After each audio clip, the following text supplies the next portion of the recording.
Welcome, listeners, to another episode of Listen, Learn, and Love, hosted by Richard Ostler.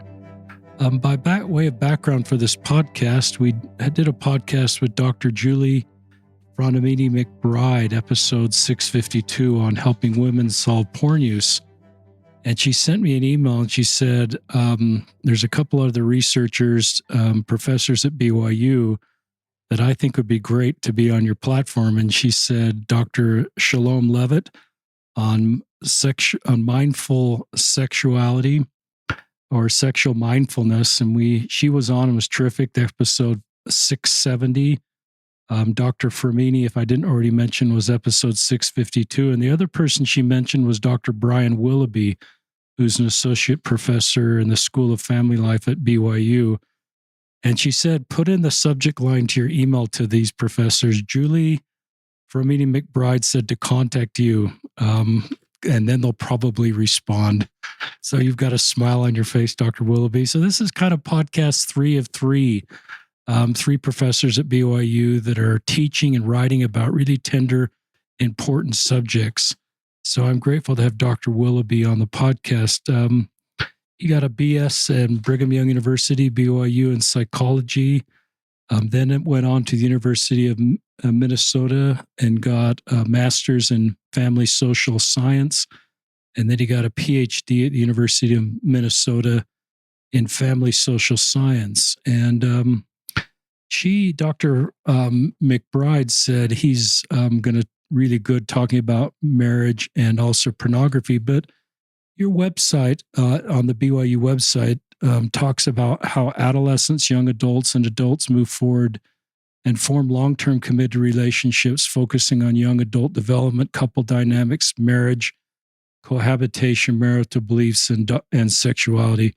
Dr. Willoughby is also the director of Relate Institute. Relate Institute is a nonprofit organization with a specific task of developing research and outreach tools that can be used directly with the public, that can be used to gather information about relationships.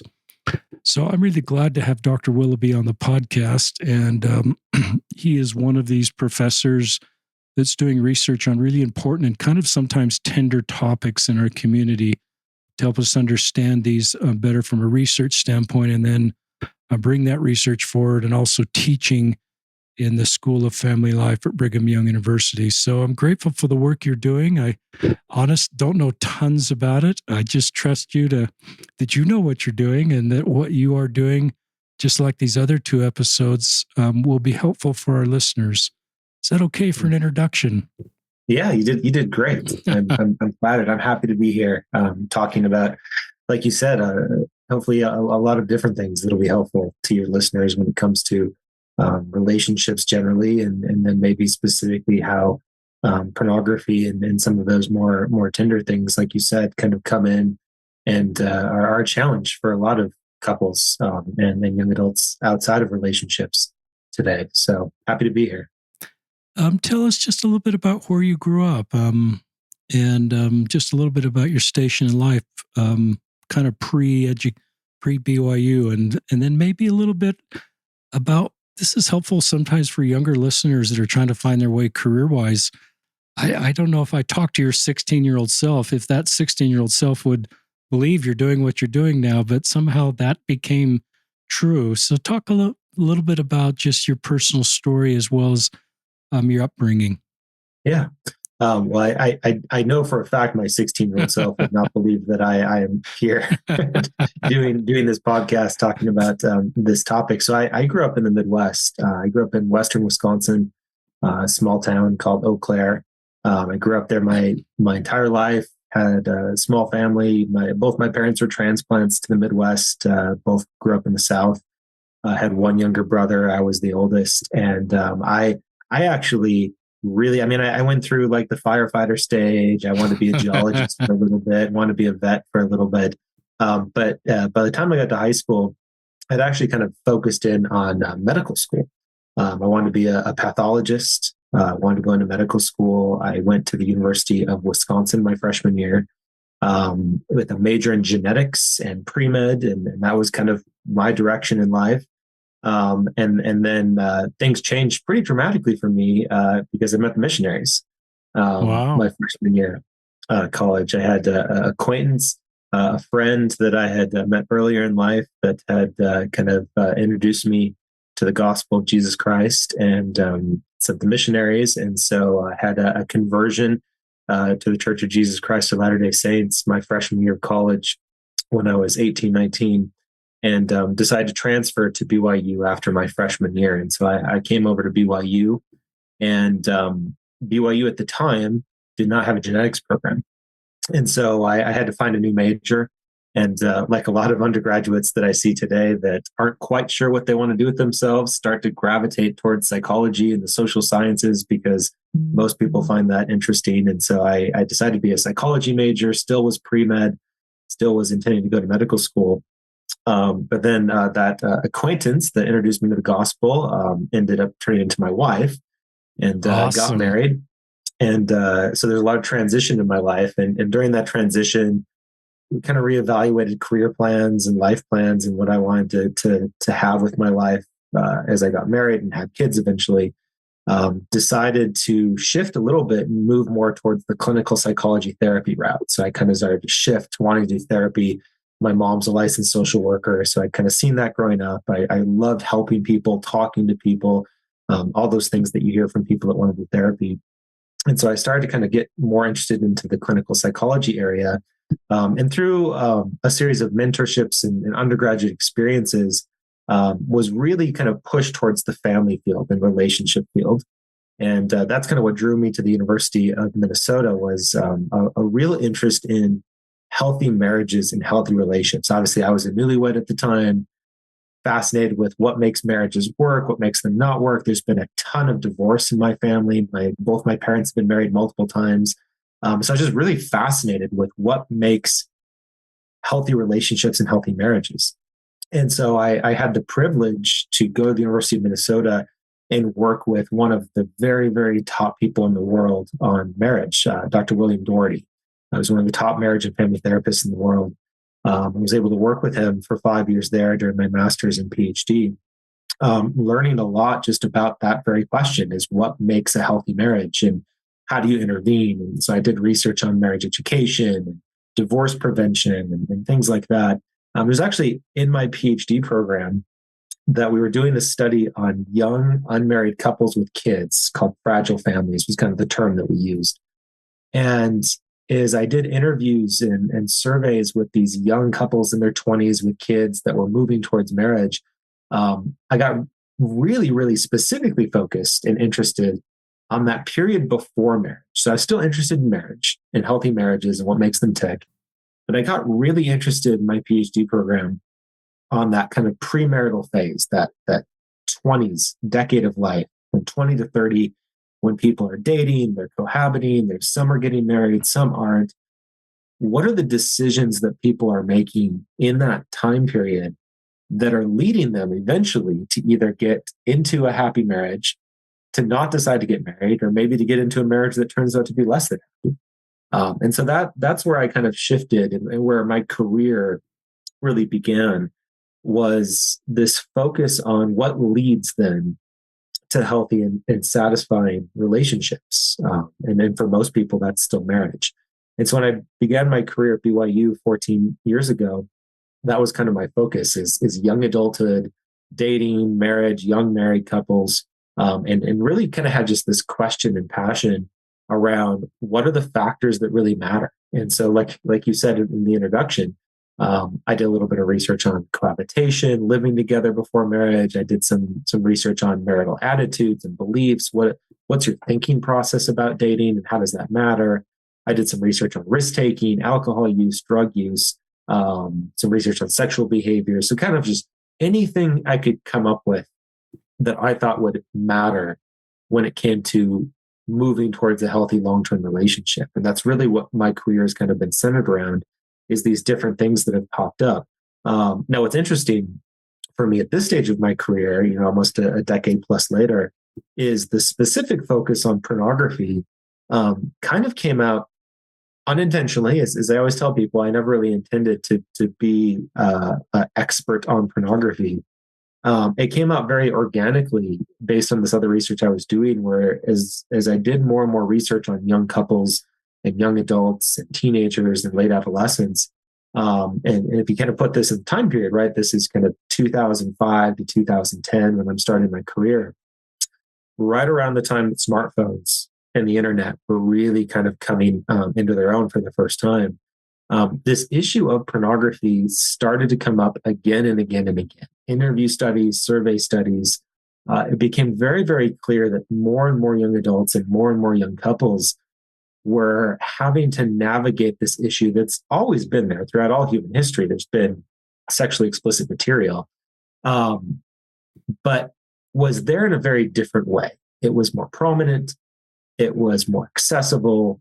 It was more prevalent in religious and non-religious communities. And it was just something that was kind of always there behind the surface. And behind the surface is probably something we'll talk about a lot more today, because it wasn't being openly discussed. It wasn't being talked about openly by individuals or with couples, but it was clearly there. And so that's where I've spent a lot of time in the last 10 years or so, particularly the last 6 or 7 years, very specifically focused on pornography, but always still with an eye towards how are young people and adults, both individually and in their relationships, navigating this topic. How are they talking about it? How is it affecting them? How is it affecting the relationships? Because it is such a prominent main factor in just about every relationship. I think my opinion is almost every relationship now is touched by pornography in some way. Whether that's one or both couples that have had some history with pornography, which is very, very common, or two people that maybe have avoided pornography but have had to be very intentional in that avoidance and how they talk about what that looks like in their life. And so the pornography focus has been there, but it's always been, like you kind of said, in the context of this much larger approach to understanding relationships and why people make decisions about relationships, getting in and out of relationships, and what those relationships look like, both in a healthy and unhealthy way. This is really helpful. I'm learning this, listeners, for the first time, and just learning more about Dr. Willoughby's focus and his personal story. And there's not many people in this space right now, especially with the research, not just sort of, thinking about it, talking about it from one or two experiences, but actually diving into the research. I'm sort of a market research guy from the Tanner Building in my days, so I'm driven by data to help me make better decisions. And so I'm grateful you've published tons of articles on this subject and others. So keep sharing. You could talk to just what the research is saying. I assume the research is talking about avoiding pornography is a good thing. Yeah. But you could also just talk about, what you're finding and what you're teaching to BYU students and in other circles. Yeah. I always like to start on this topic by talking a little bit about one of the more common questions I get, which is this question of prevalence. I think particularly in religious communities, and like you said, on BYU's campus, there's always this kind of question of, I hear this word pornography all the time. I hear it from my parents. I hear it from my church leaders. I hear it here and there. Like it's always kind of there, but then there's always this question of, how big of a deal is it? And there's two parts of that question that I think are really important that I'd like to kind of talk about and talk about what the research is finding.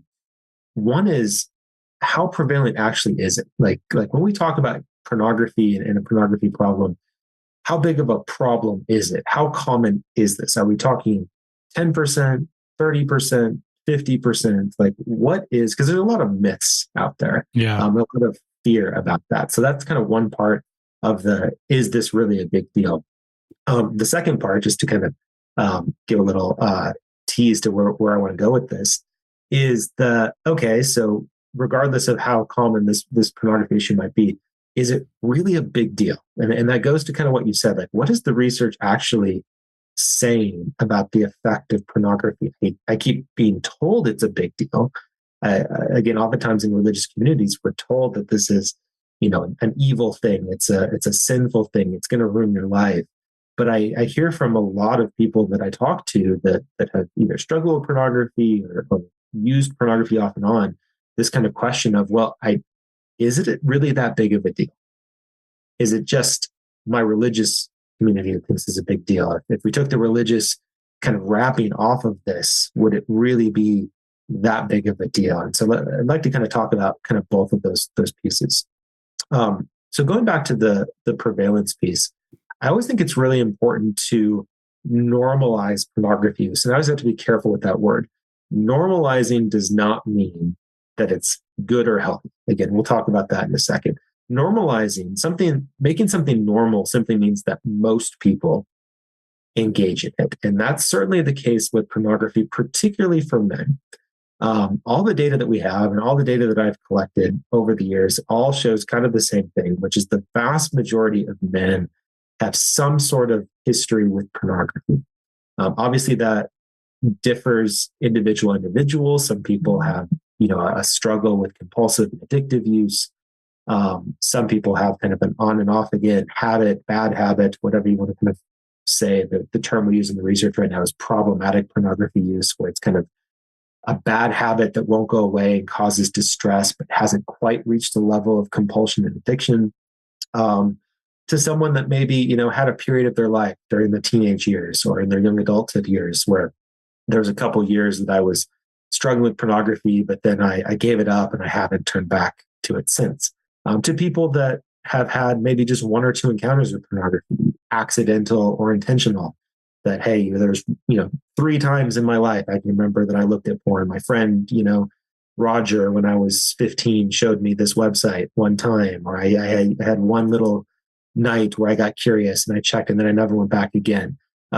If you look at just kind of that whole range for men, you're looking at about 80-90% of men that have some sort of intentional history with pornography. And that number to me is really important because is that LDS men or men in general? So what's interesting is if you're looking at just kind of the overall picture of just I've used pornography intentionally at some point, there's almost no difference between LDS men, other religious men, non-religious men. That percentage stays relatively stable.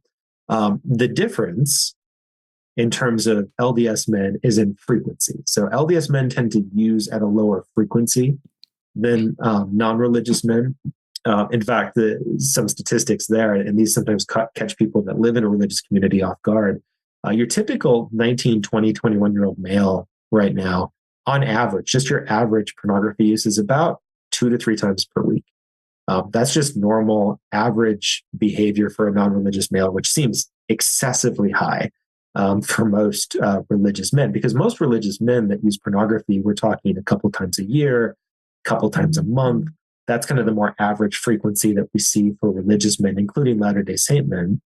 And Latter-day Saint men don't tend to be that different than Catholic men, Jewish men, men of other religious faiths. It's a lower frequency, but tends to be a very, very high percent. And like I was saying, I think that's really important because one thing I see a lot is a lot of men, religious men in particular, that think they're alone with their pornography history. Think I'm the only one, or I'm part of the minority that have struggled with this when I was a teenager, or I've struggled with this right now.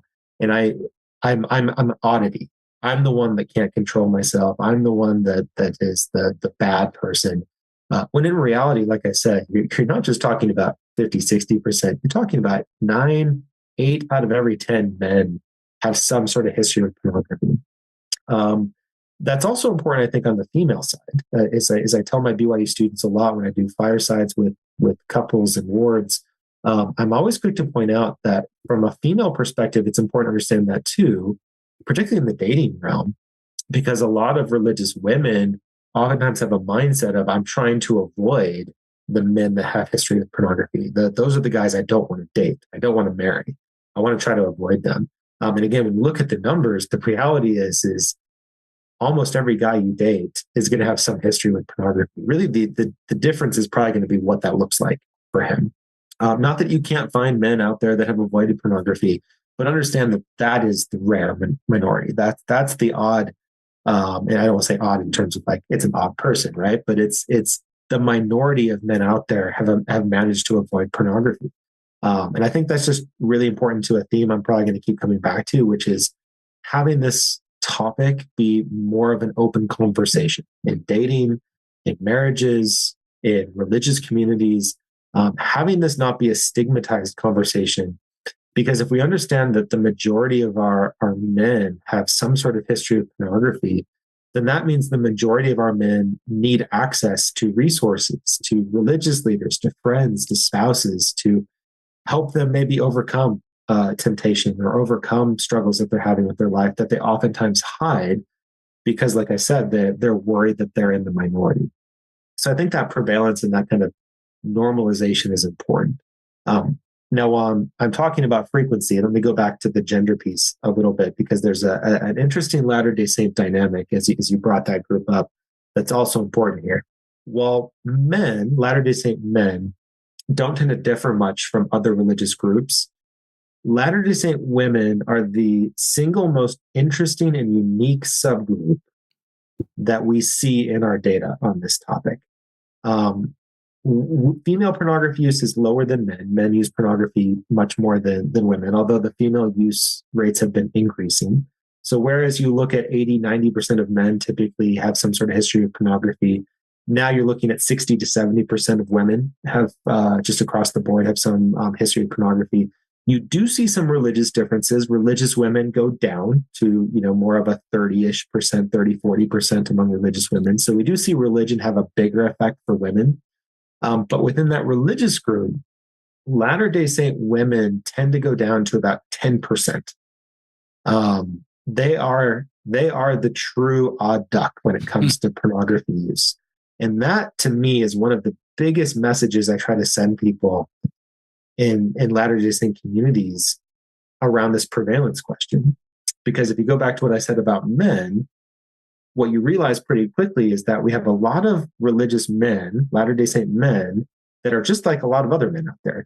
They've got some interaction, some history of pornography with this very, very unique subpopulation of women that have avoided intentionally, for the most part, pornography. And so there's a big gap between those two. And so you can imagine that when they start to date each other and when they start to marry each other, that lack of congruence in history and engagement with this very specific aspect of sexuality creates a lot of anxiety. It creates an environment where communication oftentimes doesn't happen. Because, as I said, a lot of Latter-day Saint women oftentimes go into relationships with this perspective that, well, I've managed to avoid it, and so I want to find the guy that's managed to avoid it. And the guys know that the women are thinking that, and so they're much less likely to disclose. And so we get this very unique pattern in Latter-day Saint communities and marriages that basically anyone that's been a bishop or been in a ward or been in any other religious community has heard, which is the guy that didn't disclose pornography while they were dating, didn't disclose it early in marriage. It comes out a year or two, 5 years into a marriage, and all of a sudden we've got a major violation of trust, a major violation of relationship boundaries.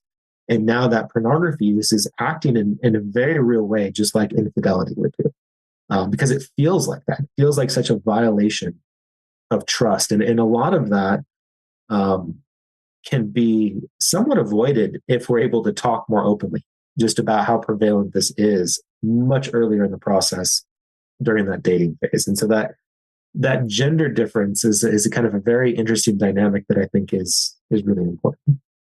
This is really fascinating. And, listeners, I want to make sure, I don't want to sidetrack, but I came at this from a pastoral perspective as a former YSA bishop. And in the second book I wrote, one of the chapters was ending pornography use. And I wrote, how big of a challenge is this? I don't speak for the entire church, but more than 40% of the active men and more than 10% of the active women in my YSA ward were working to end pornography use.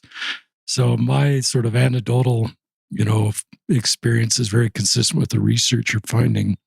Yeah. But there were a lot of women that wanted to find the guy that didn't view porn. And I tried to give a more nuanced perspective because some of the men that were working to solve porn were some of the best men I knew. And just write that whole group off, I thought, I probably would have done the same thing or told my daughter to do the same thing. But I recognize that some of these good men, as they're working to solve this, are developing Christ-like attributes, compassion and empathy, and understanding the Toma would help them be a better husband and father.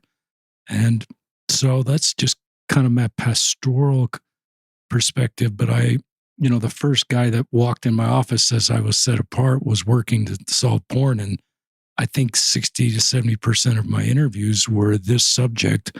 And I'd wish I'd listened to your podcast that we're recording right now before I was called, because I know you're giving us tools to help us. I lacked tools. Just being a set apart didn't give me the tools to help someone in porn use. So keep sharing what the research is sharing and what you're learning, and what advice you give to people working through porn use and those that are working to help them. Yeah. And I think you just said something really, really key, back to something I said earlier, which is this acknowledgement of how common this is shouldn't detract from the seriousness of the behavior, and that it's amoral. And certainly the message to young women is not, hey, you're wrong for wanting to find a guy that's, obeys the law of chastity and takes those covenants that he's made very seriously. But as you said, like any mistake people have made or any trial that they're going through, I always encourage young women in a dating context to think more about, one, what is the current context, right? Because there's a big difference between someone who is actively struggling with a compulsive addictive behavior and someone that has struggled in the past and has overcome and is in the process of recovery. But then, as you said, is to think about what has this person developed through this trial, and whether that trial is pornography, substance use addiction, swearing, media use, kindness to others, the list goes on and on and on. There's a lot of things that people go through and a lot of trials, pornography just being one of them. And if I'm thinking about someone as an eternal companion, the bigger question is less, what are the trials you've been through, and more, what have you done to overcome them? If I can find a guy that's pornography has been his trial, but I can see that he's turned to the Savior, that he's turned to his spiritual resources, that he's been open and communicative with me about it, that he values honesty with me, that he wants to have an emotional connection with me, that he understands maybe some of the things pornography has done to his views of intimacy. He wants to make sure it doesn't affect our relationship. Those are all great things. Wow. Those are all things that you want. And if pornography, if a trial of pornography was the vehicle for them to develop those attributes, then great. And that's what the focus should be on. And sometimes the focus gets shifted and said, well, if you've done this, then that just automatic, that's the scarlet letter right. On your chest, and I don't want anything to do with you. And unfortunately, guys know, young adult men know, that pornography can be that scarlet letter. And that's what leads a lot of them to say, well, I'll tell you everything about my history and my family and all these things that I've gone through, but I'm not going to tell you that, because I know if I tell you that, you might leave. And I think that's unfortunate sometimes. I want to raise one other quick thing about prevalence before I talk more about the research on some of the effects and get into some of the recovery stuff. Back to the female side, there's another piece to that really low usage rate, prevalence rate among Latter-day Saint women.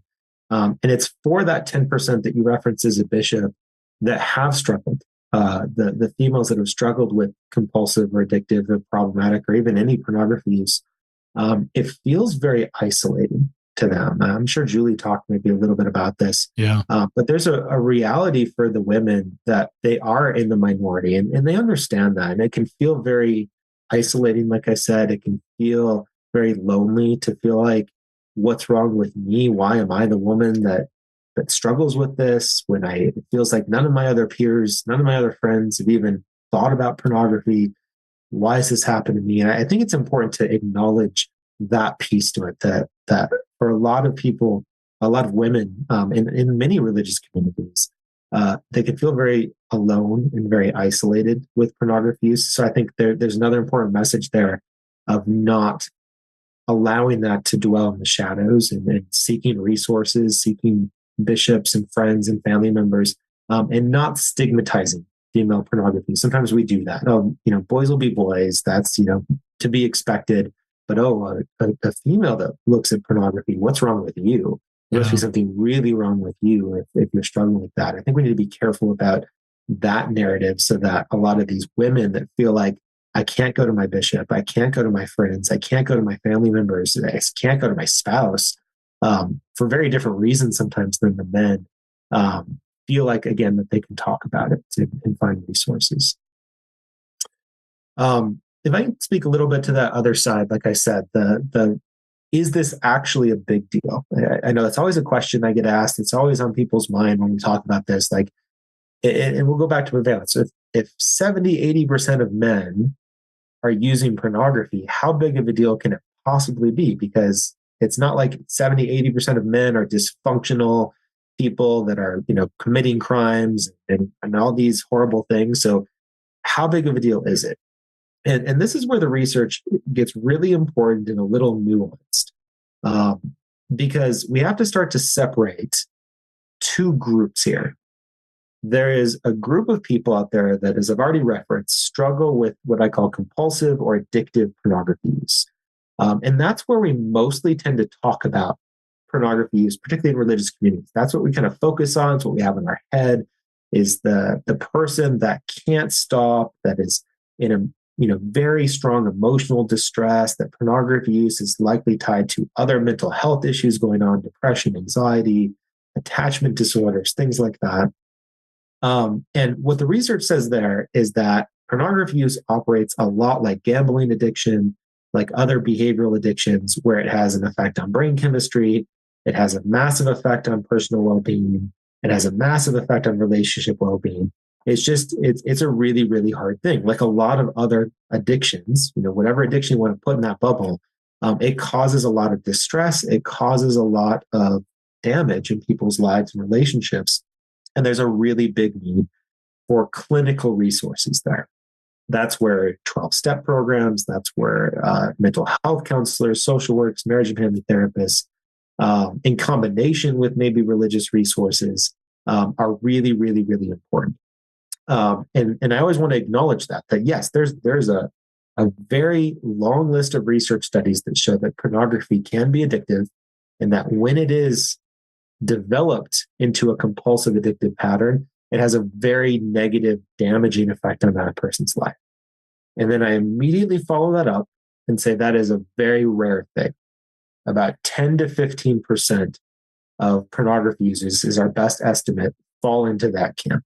Wow. And so it's important, again, not to diminish it, because for the people that are in that group, it's a very real, very, very hard thing to overcome. But it's not most people.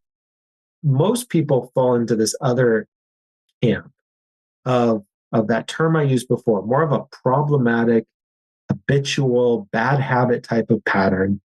This is the pattern, again, you as a bishop, anyone who's been a bishop has seen this pattern, because this is what you mostly were counseling a lot of young men about. It's I was good for 2 months, and then I had a slip up, and I had a slip up a couple times last week, and then I was good for 3 weeks, and then I had another slip up, and then I was good for 4 months, and then I had another slip up, right? That's not a compulsive pattern, right? The compulsive pattern is daily, hours a day is what we're looking for oftentimes there. This kind of weekly, monthly, every other month type of slip up, type of pattern is more of this problematic use pattern. And this is where the research suggests that there is still a negative effect, but it's much more subtle. And the negative effect has a lot more to do, not with your day-to-day life and how you feel about yourself, although it can still cause a lot of distress, particularly for religious people that oftentimes have what we call moral incongruence, which is, I've done something that violates my moral code, and so I feel anxiety about that. It's the same thing you'd feel if you commit any sin in a religious organization. So that can be distressing. But for non-religious people and religious people alike, the effect is more about views and attitudes about intimacy, what we call sexual scripts in my field. And there's a lot of very good research that suggests that when people regularly view pornography, it shifts how they think about intimacy. It shifts how they think about their partner. For example, a lot of the research that I've done specifically has shown that pornography use is linked to lower relationship satisfaction. lower sexual satisfaction. You're just less happy with your relationship. And I think the reasons for that are pretty self-evident to people, right? Pornography depicts, I always talk about the three non-normative pieces of pornography. Pornography depicts non-normative people engaging in non-normative sexual acts in a non-normative setting. And so there's very little about what pornography is showing that mirrors normal, healthy intimacy. And so when I'm viewing that on a regular basis, then it's common that my views and expectations about intimacy with my spouse, with my dating partners, is going to shift. And that's where we think the lower sexual satisfaction, lower relationship satisfaction comes into play. But again, it's very subtle. The way I explain it sometimes to my students is that oftentimes someone that's regularly using pornography, if say relationship satisfaction, happiness is on a 1 to 10 point scale, 10 is celestial, happiest relationship you can possibly have. A 1 is the vile, most horrible relationship you can think of. A regular pornography user is not moving from a 9-10 to a 2-3. It's not having that effect in the relationship. The better way to think about it is it's capping you at a 7. Interesting.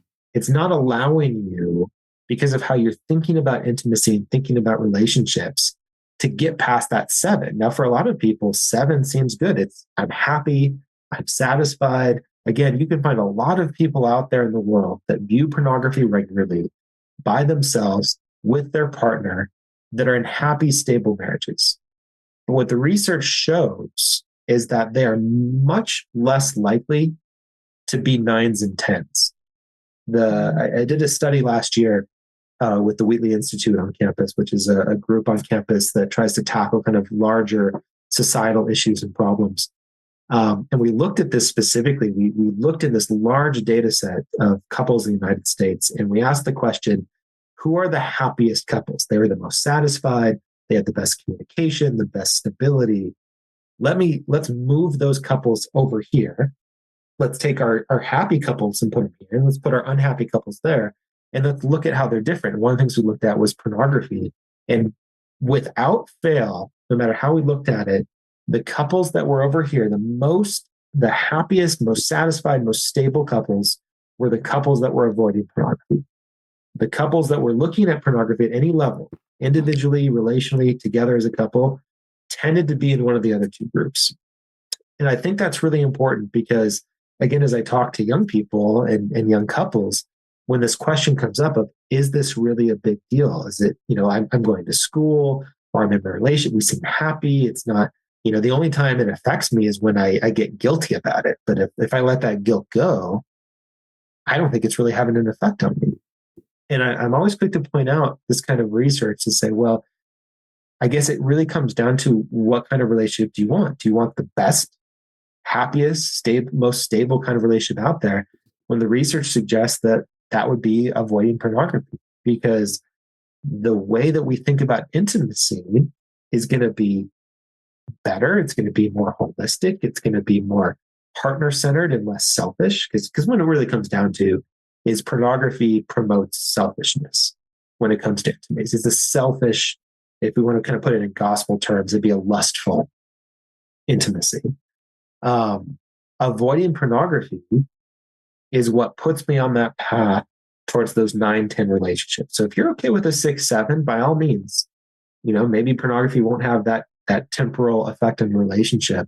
But for me, for most people, I think, I want that 9-10 relationship with my spouse. I want the happiest, most fulfilling, most stable relationship I can have. And what the research tells us is that's going to be avoiding pornography. And so that piece of the research sometimes is not part of the scholarly discussion, because we tend to focus, like I said, on addiction. We tend to focus on, it's not ruining your life. And if it's not ruining your life, isn't that big of a deal? But like I said, when we focus on what is best, right? I put this in kind of a good, better, best. Unsurprisingly, probably to a lot of religious people that are listening, the research is really, really clear and really, really consistent. Is the best path to a healthy relationship is without pornography. That's just fascinating and very helpful. I like the idea of I think it makes sense that you frame this in, do you want a 6 or a 7 or a 9 or a 10 versus your marriage is going to end and this will be the path to destruction. That could be true. But some people's lived experiences, I'm happy, like you said, and what's the big deal? So when you frame it up the way you frame it up, it would motivate listeners to say, I want something better than I have now. What I have now is maybe okay, but a 9 or a 10 sounds better. So that would motivate me perhaps to eliminate pornography use more than some of the other messages that might be directed my way. So I think that's really thoughtful. In my experience, my experience on this from a pastoral perspective is YSAs, and I found they took on the addiction label not correctly the way you're framing it up. None I can remember, in fact, were addicted the way you describe it. Multiple times a day, every day. They were just the way you described it. Slip ups. They could go long periods of time. Often, if they could kind of figure out what was at the bottom of the iceberg and what really was going on here, pornography sometimes was what was going on at the top of the iceberg. And if they could connect the dots on the bottom of the iceberg and figure out this was often a coping mechanism, it still was a sin, but it was a coping mechanism for anxiety, for lack of connection, for stress. And if they could sort of connect the dots at the bottom of the iceberg, often they did much better. So this resonates with, my lived experience in this space. That's really thoughtful segment, Dr. Willoughby. Keep talking, and just what's important. I think you could do a 6-hour podcast on this if you wanted to. We've got about 20 minutes left. Yeah. I'm interested in what you say to people that are working to solve porn, that have tried so many white knuckling approaches, and say, Dr. Willoughby, I need some new nuggets in my formula. I really do want to put this behind me. I'm either single or married, and I've tried so many things. Or you could talk to parents or local leaders that are trying to help others solve porn use, or anywhere else you want to go. Yeah, no, I think that's a great place to go. It's like you said, there are so many people out there that are struggling with the what do I actually do? And again, like I said before, for those that are really struggling with that compulsive addictive pattern, clinical resources are really key. 12-step programs, therapists, there's a lot of really good resources out there to help with that. But like you said, a lot of people don't fit into that category. And just quickly anecdotally, one thing I hear a lot from young people and even older people in religious communities around this issue is they'll say one of two things. One is, I went to my bishop, or I went to a religious leader, and I immediately, like you said, I grabbed this addiction language, whether it was me or my religious leader, and the one thing I was told is go to a 12-step program, or go to a therapist. And I went to a therapist, and I went to a 12-step program, and I learned really quickly that it wasn't for me. Whether it's being in a group setting, listening to these stories of people that are actually struggling with this compulsive pattern in their life, and saying, "Whoa, hold on a second. Like, you're talking about not being able to sleep. You're talking about like you can't get yourself to work, failing out of school. That's not me. Like this is not my experience." And so they quickly kind of retreat and say, "Hey, this or a therapist wanted to dig into all these really deep things, and it felt way too serious." And so they retreat from those resources. And what they do is they look around and say, "Okay, that seemed too serious. That was too much. Too much dosage," is maybe what we'd say in clinical circles. And then they say, "Well, what do I use now? What are my resources then if it's not that?" And unfortunately, there's not a lot out there. That's one group. The other group is something I always make sure I tell bishops when I do training with LDS bishops and other clergy members, is I always remind them that as much as you're getting in your office, particularly from these young men in terms of pornography use, remember that most of them are not talking to you.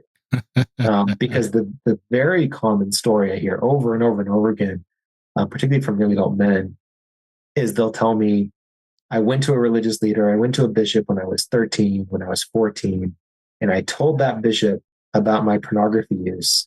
And that bishop took my temple recommend and they, threw the scriptures down and they put the fear of God into me. And I made a decision right there and then that I was never going to tell another bishop about this moving forward. And then they kind of do the same thing. But I want to stop. I want to move forward with my life.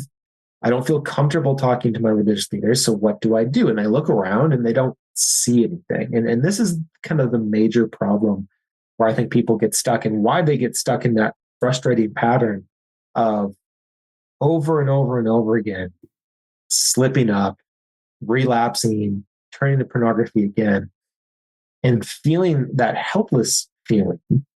Because as you put it, they're trying that white knuckle approach. I'm just going to will myself to get past this. And an analogy I always give people is say, well, most of us, especially as we get a little older, right, get through our 20s and our 30s and 40s, we go through these phases where, you know what, I'm gonna give up the donuts. I'm gonna give up the red meat. I'm gonna give up the swig drink, the soda. And we do the same thing. We try to white knuckle it. We try to go cold turkey, and we all know how that goes, right? We're good for a month, 3 months, 3 years, but most of us end up back in the donut shop. We end up back in line for the soda. And somehow we think that pornography is not going to end up the same way if we have the same approach. It's the same sort of thing. It's a behavior that's creating positive brain chemicals and endorphins. There's a physical reward that we have attached oftentimes to, as you said before, emotional distress, stress, anxiety as a coping mechanism. And without good resources, we're always going to come back to that. Our brains and our bodies go back to what works. And I'm setting that language up intentionally because then the question is, okay, what are the resources? If the resources don't exist structurally, I'll talk about a couple that are kind of out there. But if they're not prevalent, then what do I do? And a lot of it comes down to actually some pretty simple things, which, by the way, work not just for pornography. They work for dieting. They work for exercise. They work for video games. They work for anything that fit this kind of behavioral pattern. There's two really big things. One is what you were alluding to before. What is the trigger? Trigger is a clinical word that we use that relates to the idea that our brains are very behavioral, right? We feel things, we feel emotions, we get in certain settings, and our brains are this amazing organ that are designed to try to make our life easier in any situation. So our brain is designed to create these neural pathways to say, here's what you're experiencing, here's what you're supposed to do. And that can be helpful if those pathways lead us into healthy behaviors, or they can be unhelpful for us if our brain thinks that something is helping us when in reality that it's not. And for a lot of people, that's what pornography has become. Oftentimes starting in adolescence and teenage years, whether it's stress, sadness, sexual intimate rejection, feelings of rejection, there is something that I experienced that then I turned to porn, and let's be clear, oftentimes then tied to masturbation. Sure. That made me feel better for a second. Right. And then over time, what I've realized is when I get stressed, when I get tired, when I feel rejected, whatever it is for me, this has become the donut that I go to, the thing that makes me feel better for a little bit. And that's what my brain, it's what my body has kind of trained itself to do. And the very first step is to identify that trigger. What is it for me? And this is some self-reflection. It can be some journaling. Is when I have a slip up with pornography, I can do some journaling and say, hey, well, what happened leading up to that moment? What was the day like before?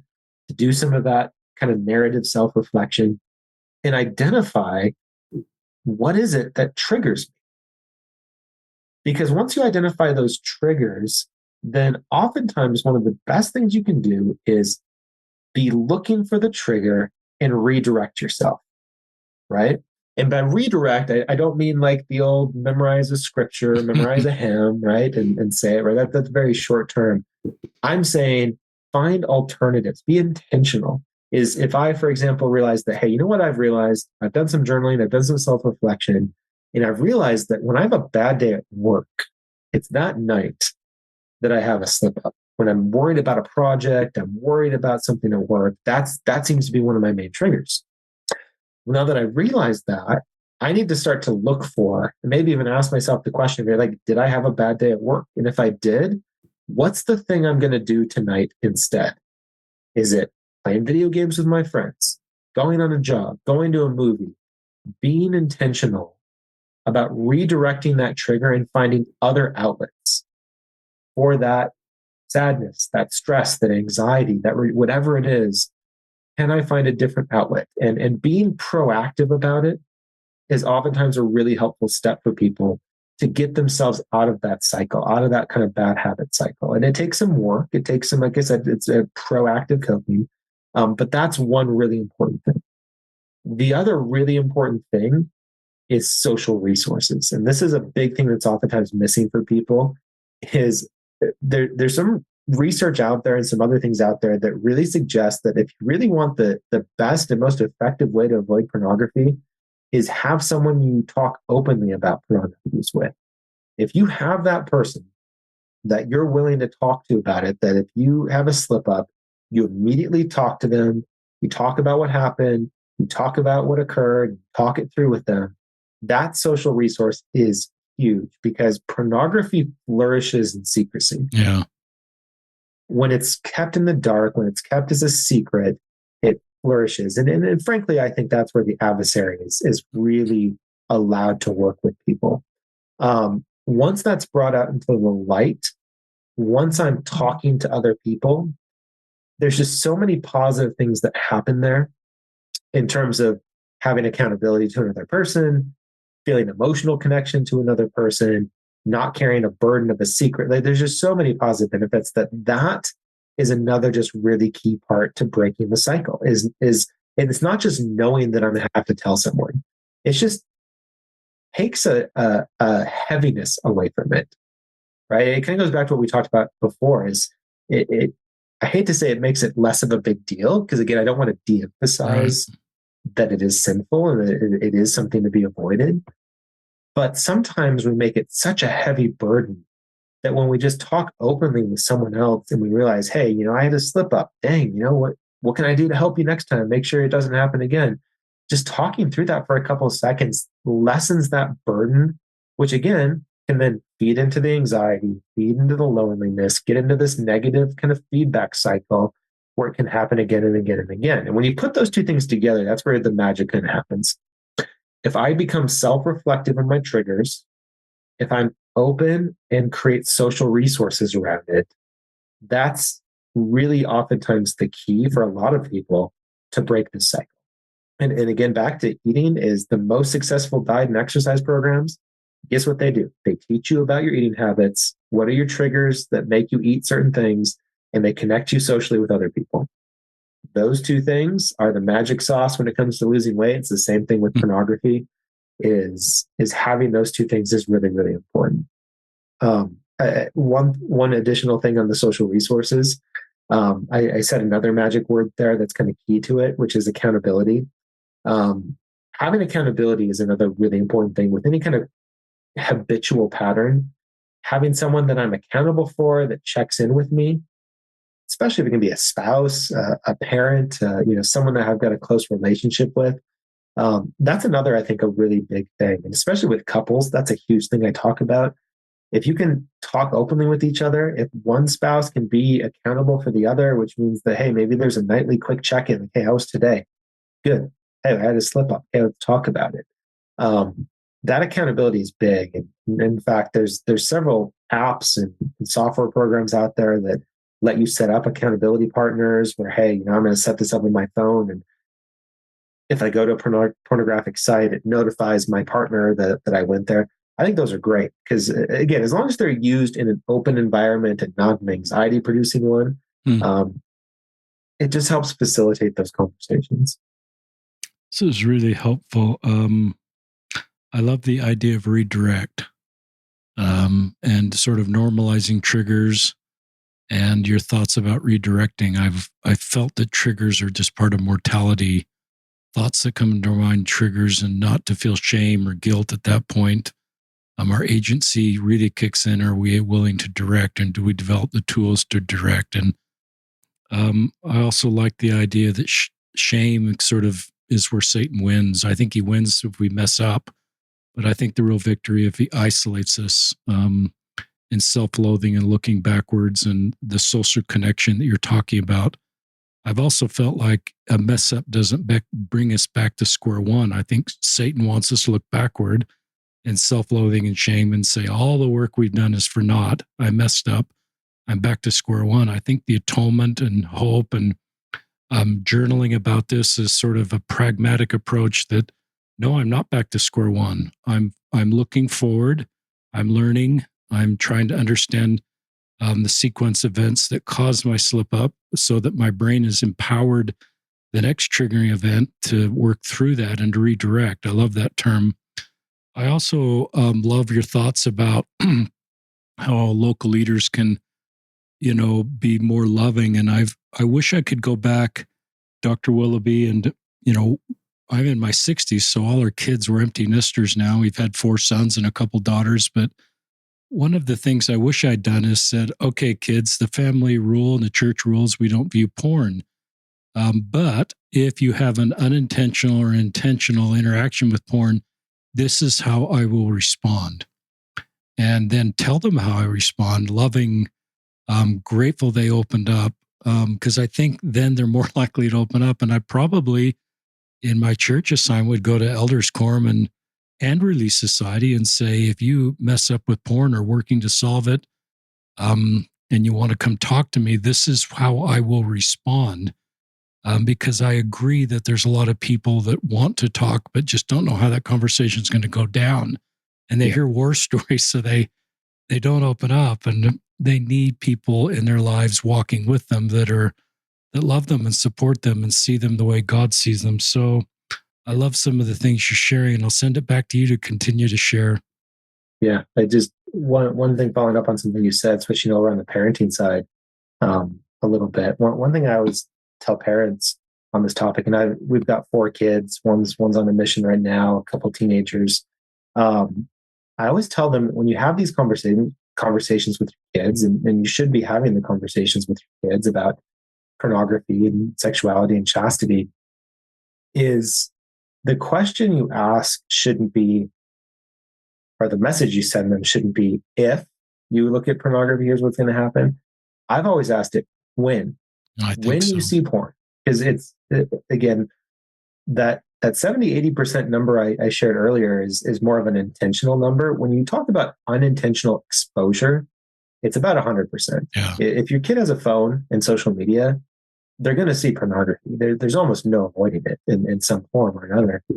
And so the message to my kids has been, when you see porn, I want to be the first one to know. Not because I want to get you in trouble, not because I want to punish you and yell at you, because we've been talking about chastity, we've been talking about marital intimacy and the importance of abstinence, and we've been talking about why I want you to avoid pornography. And once you see it, now we can have a conversation about what you saw and how it fits into this larger conversation about intimacy. And now I can talk, very clearly about, can you see how what you saw is incongruent with what we've talked about the purpose of intimacy is, and the power and love that can exist in marriage, in marital intimacy. And can you see how, if you saw that over and over and over again, the kind of effect it would have on you? And so, like you said, that's a really key thing, I think, for parents, is to understand that they should be having a conversation about when pornography occurs, so that the message to their child is one of, oh, mom and dad want to know. They want to know when I see this stuff. It's not this awkward thing. It's not that, oh man, I don't know. I'd never tell my parents that I saw that on YouTube or on social media or on TikTok. They keep telling me they want to know. And again, that's not a foolproof method. It doesn't mean your kids are going to be 100% honest with you, but it certainly at least sends the message of inviting them to have the conversation with you. Yeah, I really like that. And I think part of the family culture is how we talk about people. We can talk about, I hear so-and-so's, a porn addict and blah, blah, blah, blah, blah, or so-and-so is this. And I think that creates a family culture potentially that if our own kids are working through some of these same issues, that we're not a safe person to them. So these are things I wish I could redo as a parent to create a family culture that hopefully kids will open up. And I love that you said, I want to be the first to know. What a great thing for a kid to have in their mind with a slip up that mom or dad wants to be the first person to know. We have time for another segment on just what's it you'd like to share with listeners on this subject. This is really terrific. And let me ask you a question. Are you available do you continue to speak if someone wants to reach out to you? Do you do firesides, bishops trainings and stuff like this? Do you have cycles to do that? I try to do them as my schedule's available. So I'm always happy to have people reach out. And if there's a need, we can see if things work out in terms of scheduling. But yeah, I'm always happy to talk about this because, like I said, I think the communication and the openness about this topic is just really, really key, kind of across the board with parents and kids, with teenagers and young adults, with married couples. Is a lot of the major issues we see with pornography could be avoided if we just had open communication and people, whether it's couples talking to each other, parents talking to their kids. I think those are just really critical things. I guess maybe the last two things I would bring up are kind of looking ahead to the future in terms of two things that are starting to show up in the research as important, but I think are going to just continue to be more and more important in our culture, and particularly in religious cultures like ours, that are really, really going to be key in terms of this particular topic. And one's related to parents. While we're talking about parents, there's a term called digital literacy that's used in the research on parents and when it comes to technology. And basically what that term means is understanding technology and understanding how to work technology, understand how technology operates.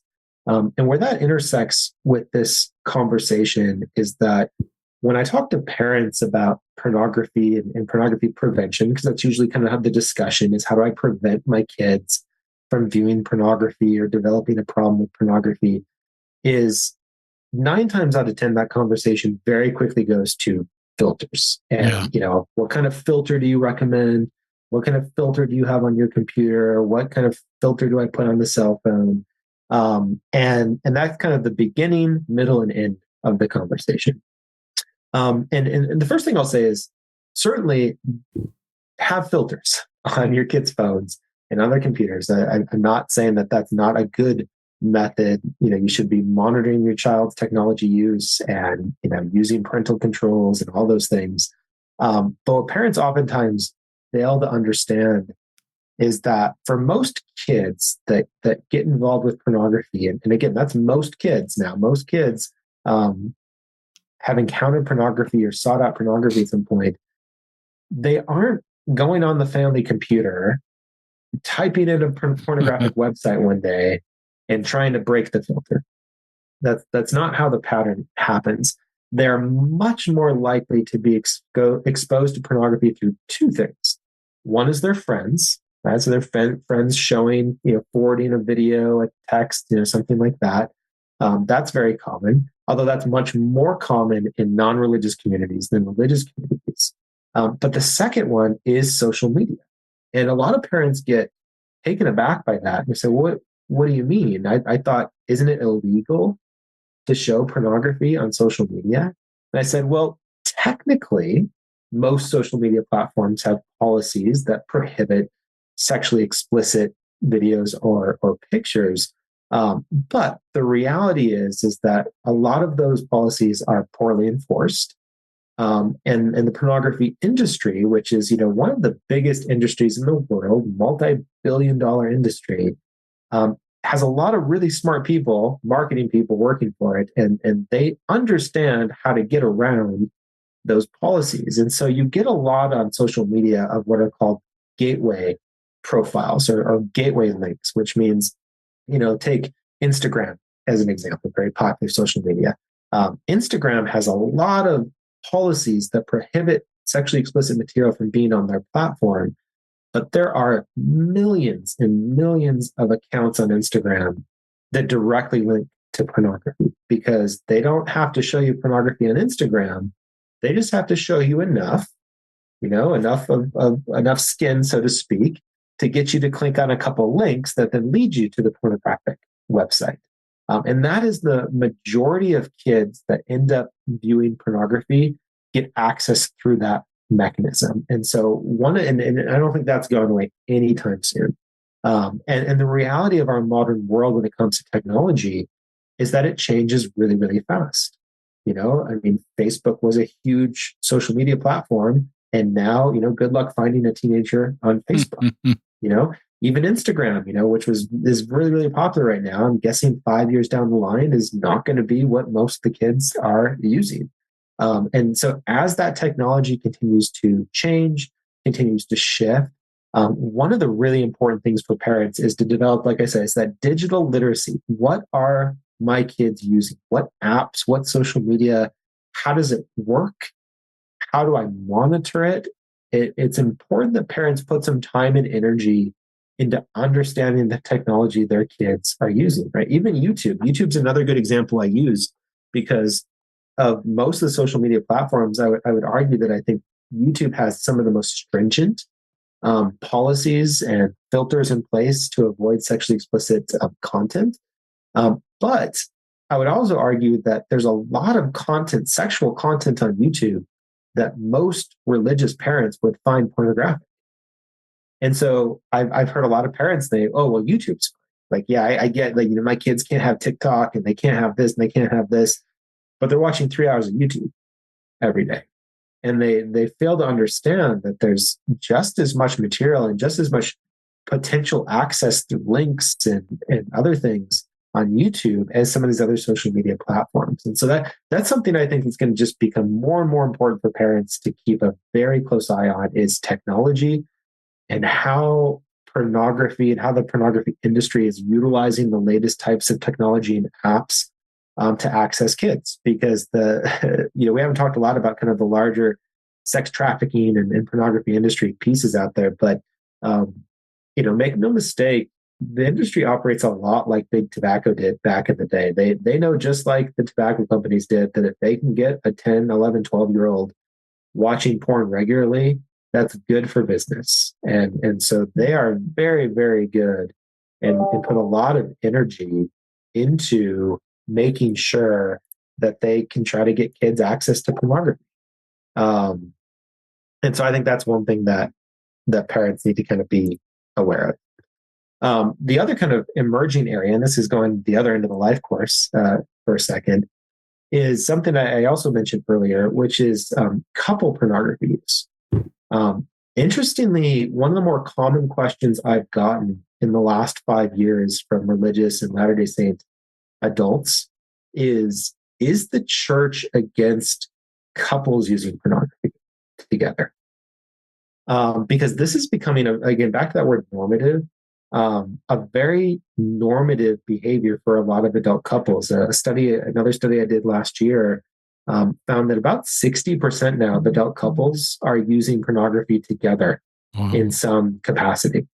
And we're starting to see that bleed into religious communities a little bit. And because so many religious communities tend to very squarely focus their messaging around pornography to kids and teenagers and single adults, a lot of times the adult couples sometimes feel like there's not a clear message to them about the use of pornography in their relationship.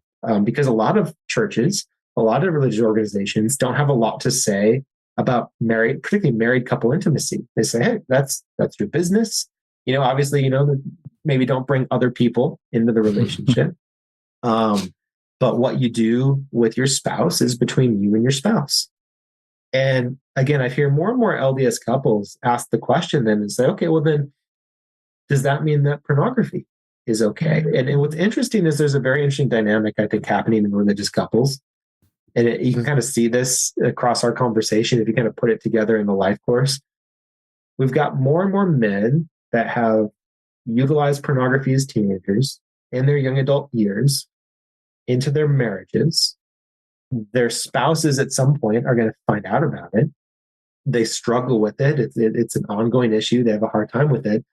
And for, I think, more and more couples, there's this question of, well, maybe the solution is if you're not viewing pornography by yourself, but I'm there with you, and it's part of our intimacy, is it a big deal anymore? Is that something that's wrong? Is it a, that's a doctrinal question kind of mixed with a secular question? Like, is it doctrinally wrong? Is it secularly having a negative effect on our relationship?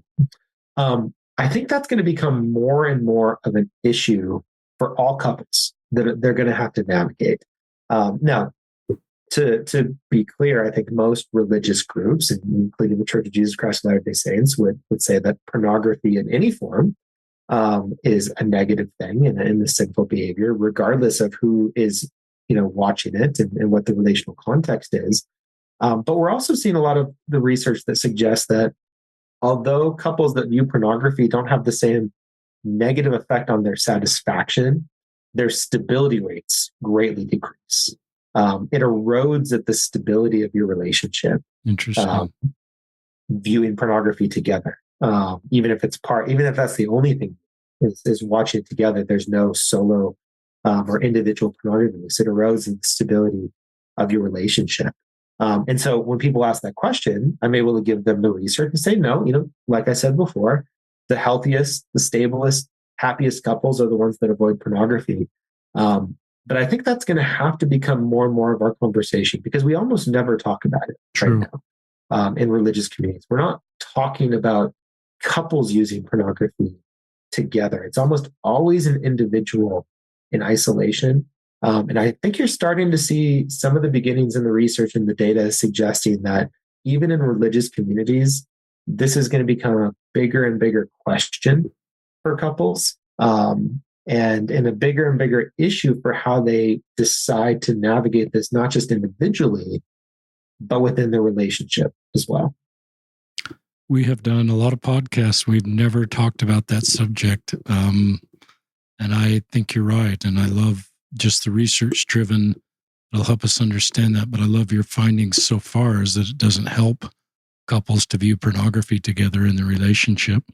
That would be my intuitive thing, but I like research to help us understand that. And I agree that that's probably something that we'll talk more about as more people consider that.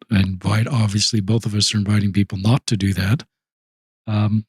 Here's a random question that came up earlier, and we're kind of at the end.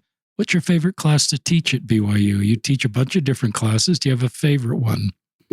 I do. I predominantly teach a couple different classes. I teach our big Intro to Family Processes class. It's our big GE class, kind of introduction to analyzing family relationships. I teach our family stress class called Family Adaptation Resiliency. It's where we talk about divorce and addiction and all the kind of hard things that families go through. And then I teach our preparation for marriage class, which is exactly what it sounds like, is you prepare to have a healthy marriage. It's honestly hard for me to pick one because I enjoy them all in different ways.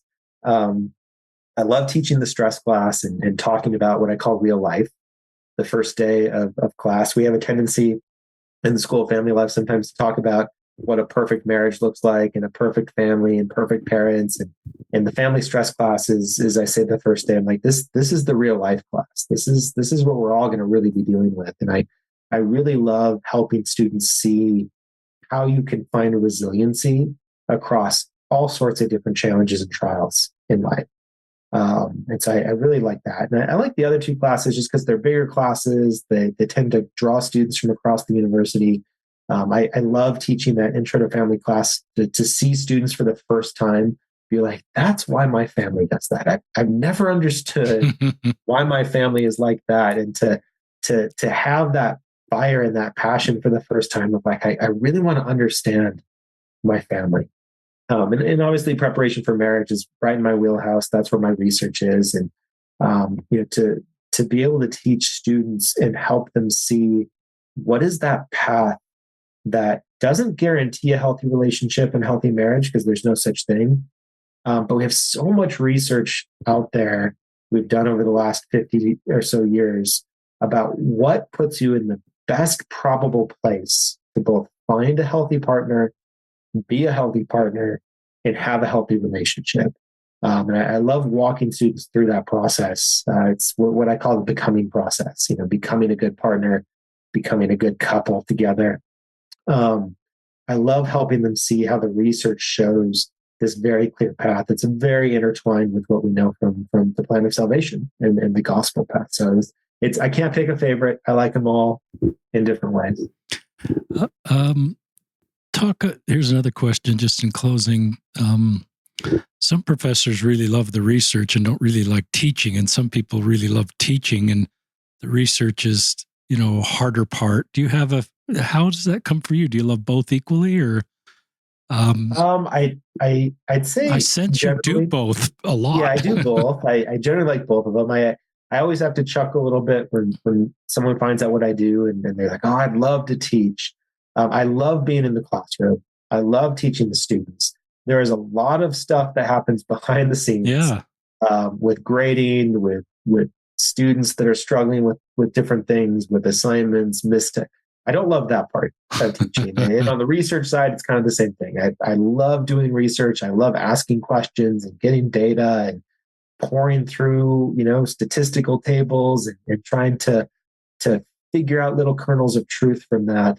But there's also a lot about the research process that's really tedious. It's the publishing journal process is not a super fun one. So I'd say there's pros and cons of both. I love doing both of them. That's why I love being at BYU is getting a chance to both do high level research, but also engage with the students on a regular basis. It's great. Younger listeners, I think it's great, obviously, to listen to Dr. Willoughby and what he's teaching about the subject, but his personal story that he shared up front. I love hearing these stories about your 16-year-old self would never have believed it. But I love that you've always felt, you were going to go into medicine and you just kind of followed that. I love Elder Bednar's talk about fog, and we often know the next step we need to take, and we don't have clear light on the whole for our whole career. And a lot of stories are like that. He just kind of kept taking steps, knowing the next steps to take. And now here you are as a professor at BYU teaching and doing so much research. And I think that helps younger people to write their own story and to have hope that as you're making your way forward, that, you're going to figure this out.